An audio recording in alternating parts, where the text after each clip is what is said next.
Griffin, your host of Chamber Chat. You're at PeoriaLife.com. Our guest today, FamilyCore. We've already been talking for about 15 minutes off air. Our guests today are Ann Ferguson, the CEO of FamilyCore, and Sarah Mack, adoption specialist. Welcome to the show, ladies. Thank you. Thanks for having us. You got it. So Ann is newer. You said 6 months in the position? Here since July. Okay. So we're going to get to you in a second, but first and foremost, for folks that don't know what FamilyCore is, tell us about FamilyCore. FamilyCore is a gem of an agency that's been in the Tri-County area. It's a non-for-profit social service agency whose vision is really focused on strong families building strong communities. Our mission is really mobilizing and finding resources to help folks strengthen the families and develop sustainable communities. I think that FamilyCore has been around. We're accredited through the Council on Accreditation. So we believe in quality service and achieving higher level of service for our individuals. What's unique about FamilyCore, we've been around for 117 years. Okay. Last year we served about 7,000 individuals in the Tri-County area. So 107, and who are those 7,000 individuals? 117 years, a pretty good track record through some ups and downs in American history. Who are the 7,000 clients? 7,000 individuals. There's a variety of makeup of those individuals, but we have a lot of children and youth served through our schools, our public schools.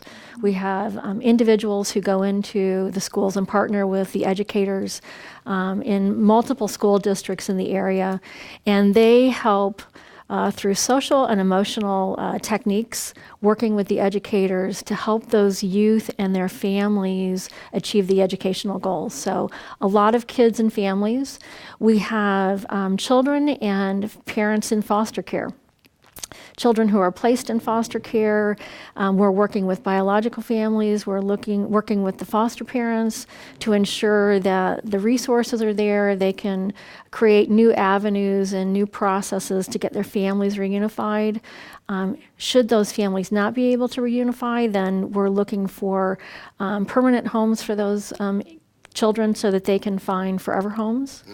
Additionally, we've got other services where we have an area of the organization which provides clinical services and adoption, as well as clinical services, single parent services around the community, folks who are in need of finding resources to help them achieve their goals, parents who may be struggling, who don't have a support network in the area. So I think that lengthy list, long list, we were talking off air, a lot of folks know this about me. I have a background in social work, and the complexities of what you guys do, it's hard to describe how difficult this work is. People ask when you're in social work, well, isn't that emotional? And it is all those things. And then people see the Hallmark movie of the week or whatever that always has the happy ending, right, with the adoption going perfectly and so forth. But you just mentioned so many systems and so many families with different needs to be part of. You mentioned the school district, for example. You guys are privately funded, and then you have contracts with the schools to provide services? Okay. And I'm assuming you guys have treatment foster care and traditional foster care? We have traditional and home of relative foster care, and then we have something called specialized. So it would be behavioral or medical. Okay. So Sarah, maybe you can speak to this. I'm curious, you're the adoption specialist. Yes. So I'm assuming some of the adoptions happen through foster care. Yes, and my job specifically is more private adoption, so I'm not necessarily familiar with the foster care aspect of it. Gotcha. Okay, I'm going to get back to that in a second. But I'm curious about the foster care need for you guys licensed foster parents? Right. So talk about the process of that, because I know you could probably always use new foster parents. I think sometimes people don't know it is a professional service. You're not just opening your home, but there's a high expectation of the service to the child. Plus there's compensation, which people shouldn't apologize for. I'm speaking Jeff Griffin's opinion here. Treatment foster parents are paid, and deservedly so. So talk about that process. So what happens is if someone is interested in being a foster parent, there are informational meetings that the agency holds or meet one-on-one with those families. And what they do is they go through a myriad of questions and explorations to see if there's a good fit. I mean, obviously we're looking for individuals who have compassion and a lot of patience to care for the children and help support specifically reunification with their biological family, first and foremost. Secondly, we're looking for folks who have maybe experience with social and emotional type of careers. They're already working in those industries, and so they know the type of children that may be placed in foster care, and they may be more equipped to handle some of those children who have more specialized needs than a normal child going through foster care. They go through the process, they become licensed, they get a lot of training, and then they work as a partner with caseworkers, case assistants to help get the children's resources that they need. It could be a process of a couple of months to get through that process. It's a great process, though, and we're always looking for exceptional foster parents. Right. And having worked in that field, I know the group of foster parents become a huge support group for one another. I'm sure it's the same at FamilyCore, because you're in there as part of whether the child has an individualized education plan with their therapist. You're the parent there, but you also, like you pointed out, the goal in most cases is to reunify with once the biological family gets back on their feet, so to speak, right? Right. All right. Private adoptions. Yes. Sarah, you didn't come down here just to watch us talk, right? No. So tell us about what FamilyCore does in the world of private adoptions. Yes. So we provide home study services and placement services for domestic adoptions, international adoptions, as well as we assist with embryo adoptions as well. So with international adoptions, we have families who work with larger agencies who do the placement for countries such as China, Colombia, Haiti, South Africa, and we do the home study services as well as post-placement services. And we offer training as well for our families. And then for domestic adoption, we work with any expectant mothers who might be considering adoption, and we counsel them and guide them through that process. And then we also work with families to do the home study and assist in placement. Okay. So see, I'm learning a lot. You guys are so widespread. If you have, hone in on a couple examples there. So there's a couple in Peoria that knows they want to do an international adoption. Correct. You guys are the place to start with that. Yes. Okay. Yes. Because I would imagine that could be an overwhelming process depending on the country you're dealing with. Right. Okay. Yes. And all of this is on you guys' website. What is our website? FamilyCore.org. FamilyCore.org. Okay. So every service you're talking about can be found there. Correct. Okay. And then the, I don't know, what do you call it? I don't call it a crisis. Is it called a crisis? If you have a young lady who's pregnant and is interested in giving the baby up for adoption, you guys have those services as well. Correct. So how do people get tied in with that? Is that maybe through their 211 at United Way, or how's that all work? We get referrals from all over, but yes, 211, Women's Pregnancy Center in Peoria. We have women who get connected through that. So Right. Yeah. I think sometimes people, so 211, for listeners, viewers who aren't aware, 211 is like the information hub of United Way. So all United Way, if I'm wrong, tell me. But you dial 211, just like if you had an emergency, you dial 911, but your emergency may be a crisis pregnancy. That's the wrong term, isn't it? Crisis pregnancy? Yeah, that's not right, is it? I mean, You have somebody in need of anything, right? In this case, if someone wants to talk about giving a baby up for adoption, 211 could tie them in with FamilyCore. Correct. You guys would have the wraparound team to help support that. Yeah. Okay. So can families do families start as foster parents and become adoptive parents? It goes both ways. I mean, since we're private adoption, we do have families who consider both options, and they can do both. They could foster while they're pursuing a domestic or international adoption as well. That's definitely an option.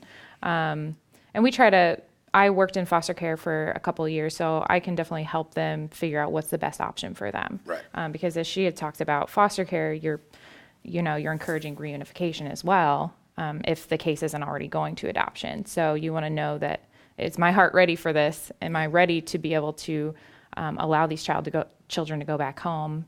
Can our family handle that emotionally? Right. It's definitely something to discuss. So. Okay. So, Ann, tell me about, I wanted one more thing. I'll leave you alone. How many foster parents and adoptive parents are there total, approximately? Ooh. Round numbers.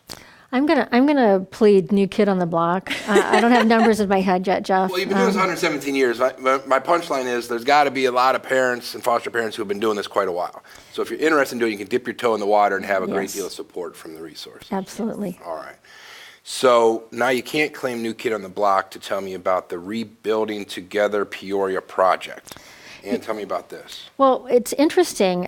We learned about this project on accident. Over the holidays, a representative from this particular project came in to just donate some items for our foster care children and our single parent program. One of the staff members said, "Would you like to meet this individual?" And so I met with this person. We talked for quite a while. We uncovered this amazing resource and an application process. So we applied for a Rebuilding Together Peoria project, and it's an organization that really helps seniors and nonprofits. Seniors in particular do home repairs so that they can remain in their homes. People who own their homes. And nonprofits, they go in and help. They rally the troops. They get a lot of volunteers together and come in and do improvements to the facilities, which is what we're in the process of doing. So we're currently scheduled for April. April 28th. And we're looking at, we've got a few project managers from SEFCU, which is our partner company that's bringing staff in. And what they're planning on doing is doing some painting on that particular day. We were hoping that they could do some carpet replacement as well, and it looks like that part of the project has just been postponed due to funds availability. So we've got volunteers coming in. We're painting a couple of floors in our facility. Would love to have more volunteers. All right. So do anybody need any skills other than show up? I think, Willingness to help. a willingness to Yep. help, a willingness to spend the day with us. I think we've got some volunteers. We're wanting to hear from those volunteers by March 1st, if possible. Okay.